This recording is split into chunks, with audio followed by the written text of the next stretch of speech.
Hi friends, welcome to KBC சமையல். இன்னைக்கு நம்ம ஒரு வாயில வச்ச உடனே கரைஞ்சு போகக்கூடிய தமிழ் புத்தாண்டு ஸ்பெஷல் செட்டிநாடு உக்காரே செய்ய செம்ம டேஸ்ட்டாக இருக்கும். அவ்வளோ நெய் மணக்க வாசத்தோடு இருக்கும். இது நீங்கள் ஒரு தடவை செஞ்சு பாருங்கள். அந்த டேஸ்ட்டுக்கு அடிக்ட் ஆகிடுவீங்க. அவ்வளோ சூப்பர் டேஸ்ட்டாக இருக்கும். வாங்க எப்படி செய்யுதுன்னு பார்த்துடலாம். வீடியோக்குள்ளே போகிறதுக்கு முன்னாடி நம்ம சேனல் ஃபஸ்ட் டைம் நீங்கள் பார்க்குறீங்கன்னா சப்ஸ்கிரைப் பண்ணிக்கோங்க. பக்கத்தில் இருக்கிற பெல் ஐக்கானை கிளிக் பண்ணி இதில் ஆல் ஆப்ஷனும் சேவ் பண்ணி வச்சுக்கோங்க. அப்போ தான் நான் போடக்கூடிய ஒவ்வொரு வீடியோஸும் நோட்டிஃபிகேஷனாக வரும். சப்ஸ்கிரைப் பண்ண பார்க்குற புது வியூவர்ஸும் மறக்காமல் சப்ஸ்கிரைப் பண்ணி சப்போர்ட் பண்ணுங்கள். வாங்க வீடியோக்குள்ளே போகலாம். அடிகனமான குக்கரில் 1 கப் அளவுக்கு பாசிப்பருப்பு வந்து எடுத்துக்கலாம். ஒரு 100 கிராம் அளவுக்கு பாசிப்பருப்பு வந்து எடுத்துருக்கிறேன். இப்போ ஸ்டவ்வை மீடியம் ஃப்ளேமில் வச்சு நல்லா வறுத்து விட்டுக்கலாம். பாசிப்பருப்பு நல்லா வறுத்து நல்லா செவந்து வந்து வரணும். நல்லா வாசமாக வரணும், கரிஞ்சிடக்கூடாது. அந்த அளவுக்கு நல்லா வறுத்து எடுத்துப்போம். இப்போ இந்த அளவுக்கு நல்லா வாசனை வர அளவுக்கு வறுத்து விட்டாச்சு. பாருங்கள், இந்த அளவுக்கு செவந்து வர ஆரம்பிச்சிருச்சு. ரொம்ப கரிஞ்சிடும் கூடாது, நல்லா இருக்காது. நல்லா செவந்து நல்லா வாசனை வந்தால் போதும். இப்போ நம்ம ஸ்டவ் ஆஃப் பண்ணி பாசிப்பருப்பு நல்லா 3-4 தடவை நல்லா கழுவி வந்து எடுத்து வந்துக்கலாம். இப்போ நல்லா கழுவி வந்து எடுத்தாச்சு. இப்போ நம்ம எந்த கப்புக்கு பாசிப்பருப்பு வந்து எடுத்துட்டோமோ அதுக்கு வந்து 3 கப் அளவுக்கு தண்ணி வந்து சேர்த்துக்கலாம். 3 கப் தண்ணி சேர்த்தாச்சு. இப்போ குக்கரை மூடி ஒரு 3 விசில் போட்டு வந்து எடுத்துக்கலாம். நல்லா வெந்து கொஞ்சம் நல்லா கொலைய வெந்து வரட்டும். இன்னொரு க்ளீனான கடையை வச்சுக்கலாம். அதில் வந்து ஒரு 1/4 கிலோ அளவுக்கு வெள்ளத்தை வந்து இந்த மாதிரி 1-2 உடச்சி வந்து வச்சுருக்கேன். அதை வந்து சேர்த்துக்கிடுவோம். இந்த ரெசிபிக்கு நீங்கள் வெல்லம் வந்து சேர்த்துக்கோங்க. ஒயிட் சுகர் எதுவும் யூஸ் பண்ணாதீங்க, டேஸ்ட்டும் நல்லா இருக்காது. இப்போ இதில் ஒரு 1/2 கப் அளவுக்கு தண்ணி சேர்த்துக்கலாம். தண்ணி ரொம்ப சேர்க்க தேவையில்லை. அந்த வெல்லம் கரைஞ்சி வர அளவுக்கு மட்டும் சேர்த்துக்கிட்டால் போதும். ஸ்டவ் ஹை ஃப்ளேமில் வச்சு நல்லா கொதிக்க வச்சுடுவோம். வெல்லம் நல்லா கரைஞ்சி வரட்டும்.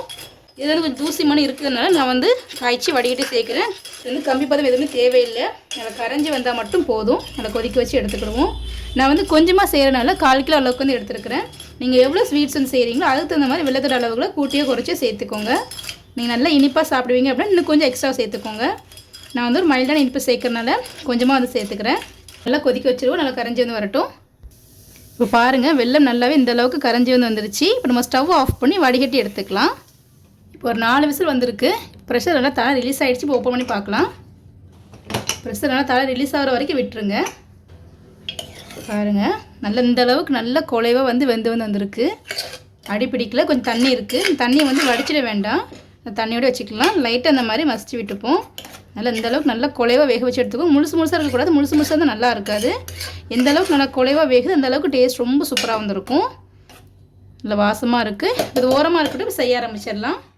இப்போ அடுப்பில் இன்னொரு க்ளீனான கடையை வச்சுக்கலாம். இதில் வந்து ஒரு 3 ஸ்பூன் அளவுக்கு நெய் வந்து சேர்த்துக்கிடுவோம். இப்போ நெய் வந்து சேர்த்தாச்சு. நெய் நல்லா சூடாகி வரட்டும். இப்போ நெய் நல்லா சூடாகிடுச்சு. இதில் வந்து ஒரு 1/2 கப் அளவுக்கு ரவை வந்து எடுத்துருக்கு. அதை வந்து சேர்த்துக்கிடுவோம்.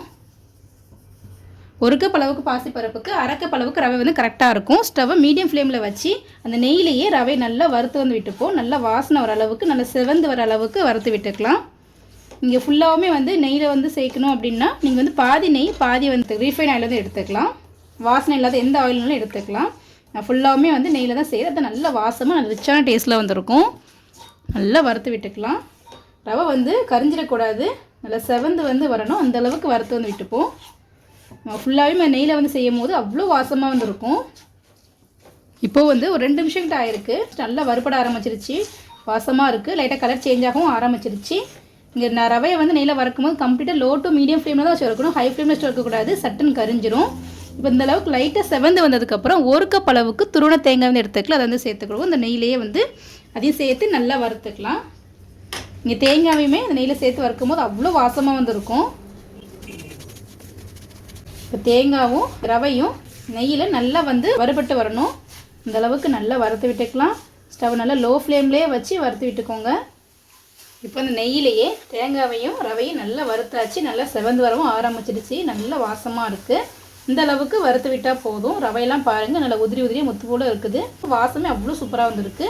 இந்த அளவுக்கு வறுத்துட்டதுக்கப்புறம் கம்ப்ளீட்டாக ஸ்டவ் வந்து லோ ஃப்ளேம்லேருந்து வச்சுக்கோங்க. இப்போ நம்ம வேக வச்சு வச்சுருந்த இந்த பாசிப்பருப்பை வந்து இதில் வந்து சேர்த்துக்கலாம். ஸ்டவ் லோ ஃப்ளேமில் வச்சு நல்லா கலந்து விட்டுக்கோங்க. இந்த பாசிப்பருப்போட இந்த ரவையும் தேங்காயும் நல்லா மிக்ஸ் ஆகி வரணும். அந்தளவுக்கு நல்லா கலந்து விட்டுக்கோங்க. கம்ப்ளீட்டாக நீங்கள் லோ ஃப்ளேமில் தான் வைக்கணும். ஹை ஃப்ளேமில் வச்சிட்டிங்கன்னா அடி பிடிக்க ஆரம்பிச்சிடும். லோ ஃப்ளேம்லேயே வச்சு இந்த கைவிடாமல் கலந்து விட்டுக்கோங்க. ரவை வேக வேக கொஞ்சம் கெட்டியாகி வரும். நல்லா கலந்து விட்டுக்கோங்க. கட்டி ஃபார்ம் ஆகிடாமல் நல்லா கலந்து விட்டுக்கணும். இதுதான் ஸ்மூத்தான கன்சிஸ்டன்சி எதுவுமே கிடைக்கும். எக்ஸ்ட்ரா தண்ணி எதுவுமே சேர்க்க தேவையில்லை. அந்த பாசிப்பருப்பு வேக வைக்கும் போது உள்ள தண்ணியிலையும் நம்ம வந்து வெள்ளைப்பாக்கு சேர்க்கும் போதுமே ரவை வந்து நல்லா சாஃப்டாக வெந்து வந்துடும். பாருங்கள், ஸ்மூத்தாக இந்த அளவுக்கு நல்லா மிக்ஸ் பண்ணியாச்சு. 2 நிமிஷத்துக்கு இந்த நெய்யிலேயே இந்த பாசிப்பருப்பு, தேங்காய், ரவை எல்லாத்தையும் சேர்த்து நல்லா வதக்கி எடுத்துடலாம். பாருங்கள் எந்த அளவுக்கு திக்காக இருக்குது பாருங்கள். இப்போ நம்ம காய்ச்சி வடிகட்டி வச்சுருக்க இந்த வெள்ளைப்பாகை வந்து கொஞ்சம் கொஞ்சமாக சேர்த்துக்கலாம். ஒரே நேரத்தில் மொத்தத்தையும் சேர்க்காதீங்க. கொஞ்சமாக சேர்த்துட்டு நல்லா கட்டி இல்லாமல் நல்லா மிக்ஸ் பண்ணி எடுத்துக்கோங்க. அதுக்கப்புறம் 2வது கொஞ்சம் சேர்த்துக்கோங்க. ஏன்னா மொத்தமாக சேர்த்துட்டோம் அப்படின்னா அந்த சூட்லேயே வந்து ரவை வந்து கட்டி கட்டியாக ஆகிடும், நல்லா வந்து இருக்காது. நல்லா மிக்ஸ் பண்ணி நம்ம சேர்த்த வெல்லம் எல்லாமே அந்த ரவை பாசிப்பருப்பு நல்லா அப்சர்வ் ஆனதுக்கப்புறம் நல்லா இன்னொரு தடவை சேர்த்துக்கோங்க. பாருங்கள் இந்த அளவுக்கு நல்லா மிக்ஸ் பண்ணியாச்சு. நம்ம சேர்த்த வெள்ளைப்பாகை எல்லாமே இந்த அளவுக்கு நல்லா அப்சர்வ் ஆனதுக்கப்புறம் மீதி இருக்கிற வெள்ளைப்பாகை எல்லாத்தையுமே வந்து சேர்த்துடலாம். எல்லாத்தையும் சேர்த்து நல்லா கை விடாமல் கட்டி எதுவும் இல்லாமல் நல்லா வந்து மிக்ஸ் பண்ணிக்கலாம். ஸ்டவ்வை கம்ப்ளீட்டாக லோ ஃப்ளேம்லேயே வந்து வச்சுக்கோங்க. இந்த வெள்ளைப்பாகில் மட்டும் தான் வந்து ரவை வந்து நல்லா சாஃப்டாக வெந்து வரும். எக்ஸ்ட்ரா தண்ணி சேர்த்துடாதீங்க, அந்த பதம் வந்து மாறிடும். பாருங்கள் கொஞ்சமாக தான் பாசிப்பருப்பு, ரவை எல்லாமே கொஞ்சமாக தான் எடுத்திருந்தேன். ஆனால் எனக்கு எவ்வளோ கிடச்சிருக்குன்னு பாருங்கள். நான் வந்துட்டு நீங்கள் தேவைக்கு தகுந்த மாதிரி பாசிப்பருப்பு, ரவையோட அளவுகள் எல்லாத்தையுமே கூட்டியோ குறைச்சியோ சேர்த்துக்கோங்க. கட்டி எதுவுமே இல்லாமல் நல்லா ஸ்மூத்தாக மிக்ஸ் பண்ணியாச்சு. இந்த அளவுக்கு பாருங்கள் எவ்வளோ சூப்பராக இருக்குது பாருங்கள். இப்போ நல்லா மிக்ஸ் பண்ணிகிட்டே இருப்போம் கைவிடாமல். இந்த ஸ்டேஜில் ஒரு 4 ஏலக்காய் வந்து 1 ஸ்பூன் சீனி சேர்த்து நல்லா வந்து பவுடர் பண்ணி வச்சுருக்கு, அதை வந்து சேர்த்துருவோம். ஏலக்காய் நம்ம அப்படியே இடித்து போடும் போது அந்த ஏலக்காய் வந்து வாயில் மாட்டும். வீட்டில் யாருமே சாப்பிட மாட்டாங்க அப்படின்னால சீனி சேர்த்து கொஞ்சமாக வந்து பவுடர் பண்ணிக்கிறேன். ரொம்ப சீனி சேர்க்க தேவையில்லை.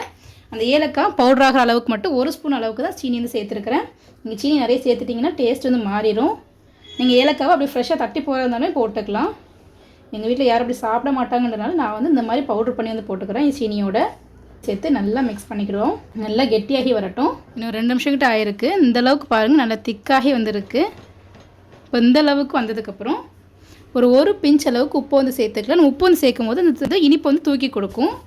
ரொம்ப சேர்த்துல வேணால் ஒரு பிஞ்ச் அளவுக்கு சேர்த்துட்டு நல்லா மிக்ஸ் பண்ணிடலாம். இந்த அளவுக்கு மிக்ஸ் பண்ணதுக்கப்புறம் இன்னும் 1 ஸ்பூன் நெய் வந்து சேர்த்துக்கலாம். நம்ம இடையில கொஞ்சம் நெய் சேர்க்கும் போது டேஸ்ட் ரொம்ப சூப்பராக இருக்கும், நல்லா வாசமாக இருக்கும். இப்போ அதையும் சேர்த்து நல்லா மிக்ஸ் பண்ணிவிடுவோம். நம்ம சேர்த்த நெய் எல்லாமே அது நல்லா அப்சர்வ் ஆகணும், அந்தளவுக்கு நல்லா கலந்து விட்டுக்கலாம். இன்னொரு 5 நிமிஷம் ஆயிருக்கு. ஸ்டவ் லோ ஃப்ளேமில் வச்சு இந்த அளவுக்கு நல்லா கிளறி விட்டுருக்குறேன். பாருங்கள் ஃபஸ்ட்டு நல்லா வந்து கெட்டியாகி வந்திருக்கு.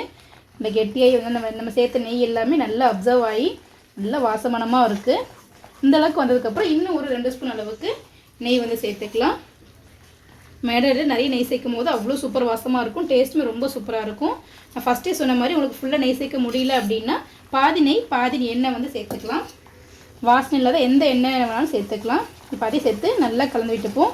எப்போ நம்ம சேர்த்த நெய் எல்லாமே மொத்தமாக பிரிஞ்சு தனியாக வந்து வருதோ அது வரைக்கும் நம்ம இடையில நெய் சேர்த்துக்கலாம். அது டேஸ்ட் ரொம்ப சூப்பராக ஒரிஜினல் டேஸ்ட்டில் வந்துருக்கும்.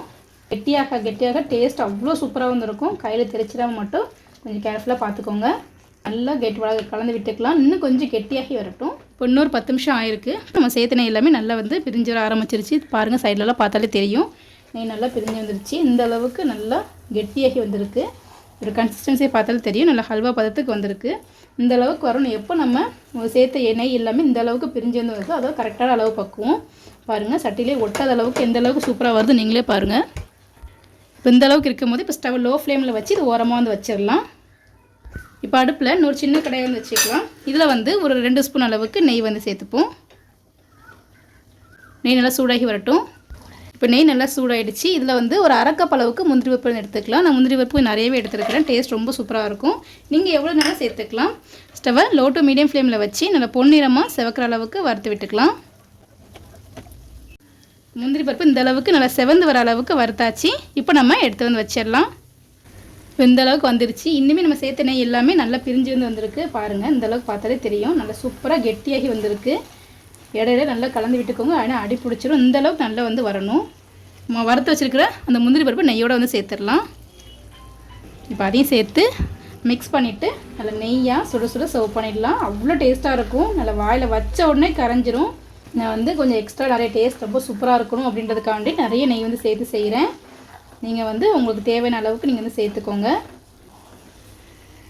பாருங்கள், எடுத்து வச்சாச்சு. அவ்வளோ சூப்பர் சாஃப்ட்டாக இருக்கும். வாயில் வச்ச உடனே கரைஞ்சிடும். அவ்வளோ நெய் மணக்க ரொம்ப ரொம்ப டேஸ்ட்டாக இருக்கும். கண்டிப்பாக இந்த தமிழ் புத்தாண்டுக்கு நீங்கள் ட்ரை பண்ணி பாருங்கள். அடிக்ட் ஆகிடுவீங்க. அவ்வளோ சூப்பராக இருக்கும். எவ்வளோ சாப்பிட்டாலும் திகட்டாது. அவ்வளோ சூப்பராக இருக்கும். நீங்களும் வீட்டை ட்ரை பண்ணி பார்த்துட்டு எப்படின்னு சொல்லி கமெண்ட் பண்ணுங்கள். இந்த வீடியோ உங்களுக்கு பிடிச்சிருக்குன்னு நினைக்கிறேன். பிடிச்சிருந்தா லைக் பண்ணிக்கோங்க. உங்கள் ஃப்ரெண்ட்ஸ் அண்ட் ஃபேமிலிஸ்க்கும் ஷேர் பண்ணுங்கள். இது போல் நிறைய வீடியோஸ் பார்க்கணும். மறக்காம சேனலுக்கு சப்ஸ்கிரைப் பண்ணிக்கோங்க. நம்ம சேனலில் நிறைய ரெசிபிஸ், ஸ்நாக்ஸ் ரெசிபிஸ், ஸ்வீட் ரெசிபிஸ்லாம் நிறைய போட்டிருக்கோம். அதோட லிங்க் டிஸ்கிரிப்ஷன் இருக்கிற மறக்காம செக் பண்ணி பார்த்துக்கோங்க. ரொம்ப ரொம்ப ஈஸியாகவும் இருக்கும். ரொம்ப ரொம்ப டேஸ்ட்டாகவும் இருக்கும். தேங்க்ஸ் ஃபார் வாட்சிங்.